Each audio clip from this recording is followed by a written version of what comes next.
Dear students of class 9, I have already sent you PDF of the very first chapter, that is basic unit of life or the fundamental unit of life, also known as cell. And in my 3 class notes, I have already sent you the details of the structure of the eukaryotic cell. Here in this video, I will discuss the remaining structure of the cell, and here you are observing ribosome. This ribosome is actually a granular structure. It is found both in prokaryotic cell and also in eukaryotic cell. Like other cell organelles which we have already discussed, it is not a membrane bounded structure. Rather, it is a granular structure made up of RNA, made up of ribonucleic acid, RNA, and protein.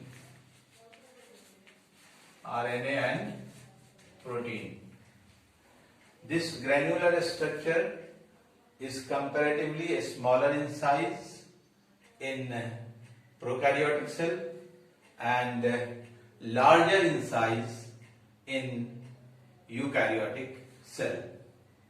It may be found free in the cytoplasm, or it may be attached on the endoplasmic reticulum, the rough endoplasmic reticulum. It is attached, where it forms a group, and that group of ribosome is known as polysomes or polyribosomes.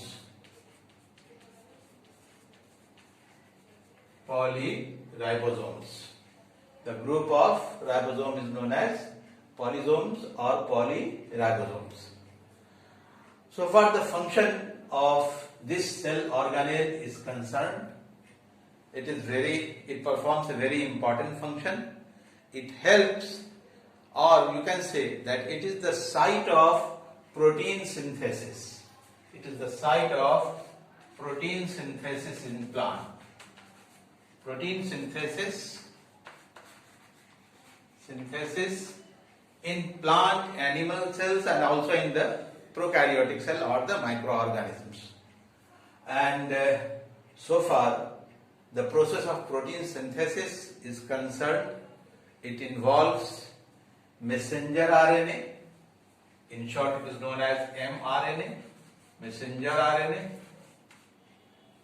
which carries the coded information from genetic material, that is DNA. It brings the coded information and gets attached over the ribosome and transfer RNA. This, in short, it is known as tRNA. This transfer RNA carries different amino acids.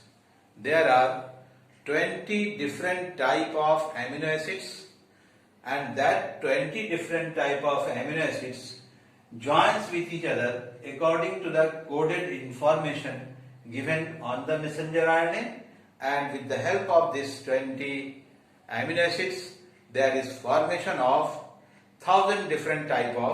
more than 1,000 different types of protein which is synthesized in the living cell. This was the function of this ribosome, and other details about this cell organelle. Now we will discuss the other cell organelle which is called vacuole. Here you are observing the vacuole. this vacuole is more prominent in plant cell. So far the animal cell is concerned, in animal cell the vacuoles are either much smaller in size or it may be absent.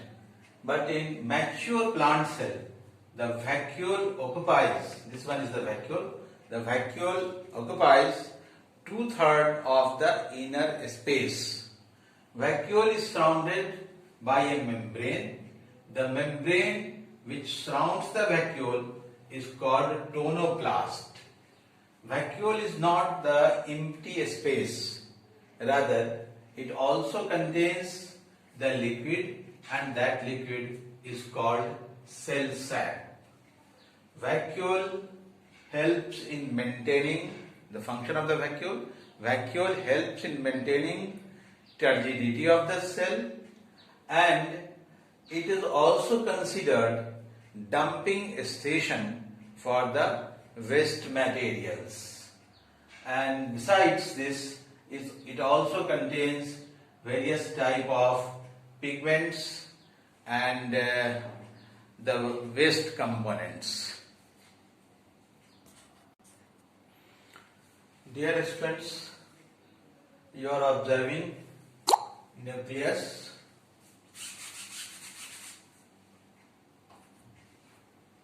This one is the nucleus.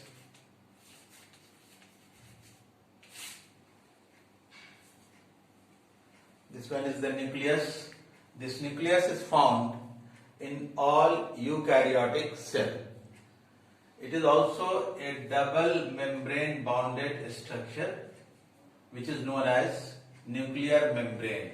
This double membrane bonded structure is called nuclear membrane, and in nuclear it is a spherical structure, and this spherical structure which is bounded by nuclear membrane has so many pores, and that pore is called a nuclear pore. This nuclear pore is actually present for exchange of material between cytoplasm and the nucleus.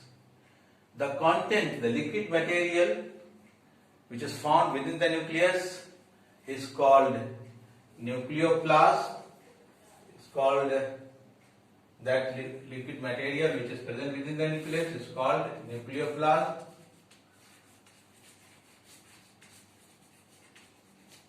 Nucleoplasm, and a spherical granular structure within the nucleus which is made up of RNA and protein is called nucleolus. And besides this nucleolus and nucleoplasm, the nucleus also contains chromatin network. This chromatin network is the genetic material which is made up of DNA and covered by protein coat. You must note it that at the time of cell division, this chromatin network take the shape and condenses, becomes visible under the microscope. You can observe the condensed chromatin network under the microscope, and that condensed form of the chromatin network is called the chromosome. This nucleus was first of all discovered by Robert Brown. It was discovered by Robert Brown, and this nucleus is considered as the brain of the cell because it controls all the activities which is performed by a living cell, and that activities is actually controlled by the genetic material which is present within this nucleus. So it is this nucleus is very important structure for the cell and often considered brain of the cell.